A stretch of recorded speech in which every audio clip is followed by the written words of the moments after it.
Every day we're bombarded with news of cutbacks and the effects of the recession. But what about the people who bring us the news? How have they been hit by the recession? And what future is there for students like me, hoping to break into the industry? My name is Vicki Roberts, and I've been studying journalism at the University of Central Lancashire for 3 years. Like many of my peers, I'm worried there just won't be any jobs available in the media when I graduate. With job losses, budget cuts, and massive drops in advertising revenue, the media is facing a tough time at the moment. I'm going to be looking into the rough, tough world of the modern media, where if you can't keep up, you're out. I went to meet Andrew Wdowicki, a technician now working in the university library. He knows all too well how difficult it is to get into the media industry, especially when there just aren't any jobs available.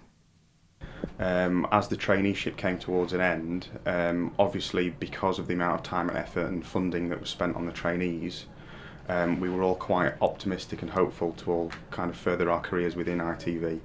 And as it gets towards the end, you realise that actually when we're expecting to kind of be vying for jobs, they're making people redundant who have been there for many years. So it got quite tricky towards the end.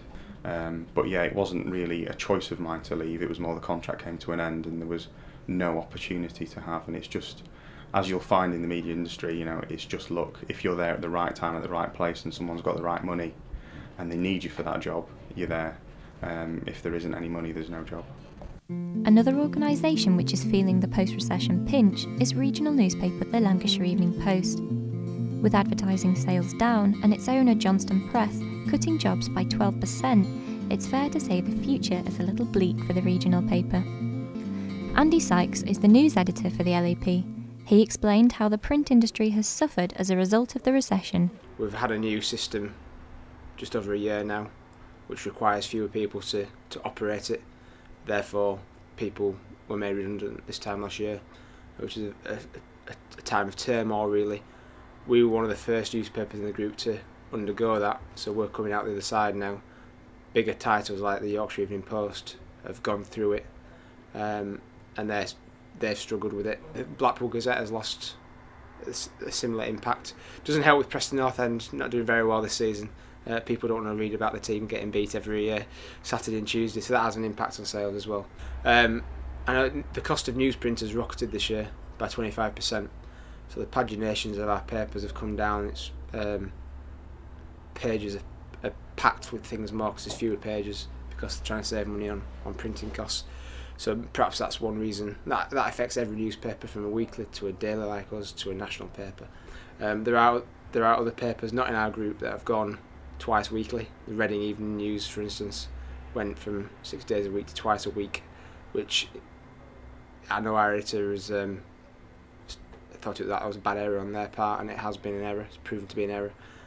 So newspapers have to try and adapt, but I certainly wouldn't think the Evening Post will change its format from being a nightly paper. But is it as straightforward as this? Has the recession simply been used as a smokescreen to cover up the fact that these changes were inevitable? It's not just the print industry that have suffered. ITV fell victim to severe cutbacks back in 2009, losing over 1,200 jobs. Sarah Jane Hall is a technical operator for ITV Granada.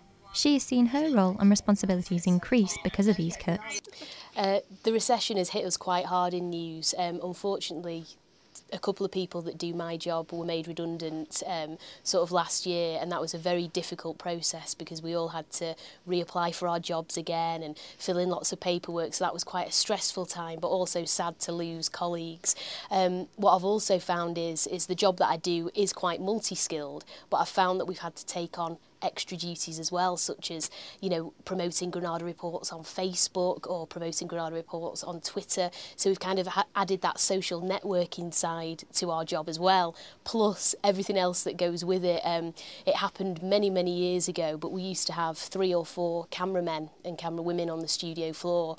They've actually all gone now, and one of the tech op roles is to operate the cameras, but robotically. So we don't have anybody on the studio floor, just one tech op for health and safety, and that's about it. So the crews have been massively reduced, and more workload as such for everybody.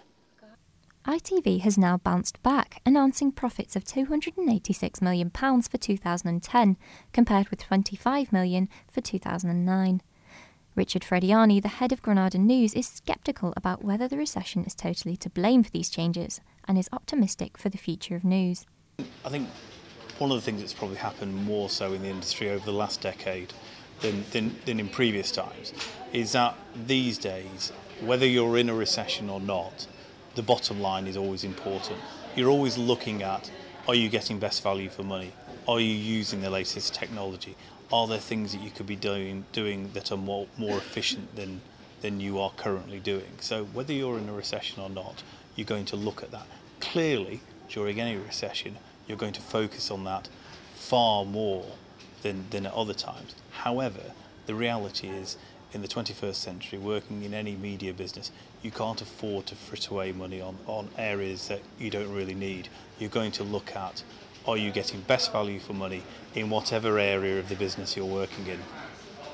Rapidly advancing technology has been a driving force in shaping the media industry in recent years, with social networking sites such as Twitter and Facebook becoming news-gathering tools, and hyperlocal blogs exploding onto the scene.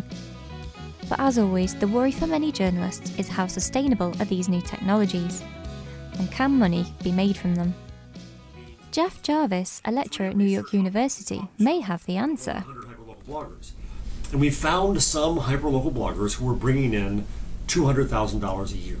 Now, not all of them, but it shows it's possible. And to be frank, these are hyperlocal bloggers who are journalists who aren't very good at sales or at advertising or at business. Even so, they can bring in what is clearly a sustainable revenue model. And we're seeing this ecosystem start to emerge now. As journalists lose their jobs, they're going out and trying to start these sites. As others are coming to journalism to start them, we believe that there's a sustainable model there as a building block. And I teach entrepreneurial journalism here at CUNY, and I have students ready to go out and start businesses. Our enrollment here is up. They're not all going to get jobs in legacy places. They're going to become the entrepreneurs who create the future of journalism, and that's why I'm here, and that's what I'm excited about. So if journalists want to keep their job in today's ever-changing media society, they're going to have to adapt, meaning that people like me might have a chance in the media industry after all. But will some of the old media dinosaurs give up the ghost, or will they, like many others, become extinct?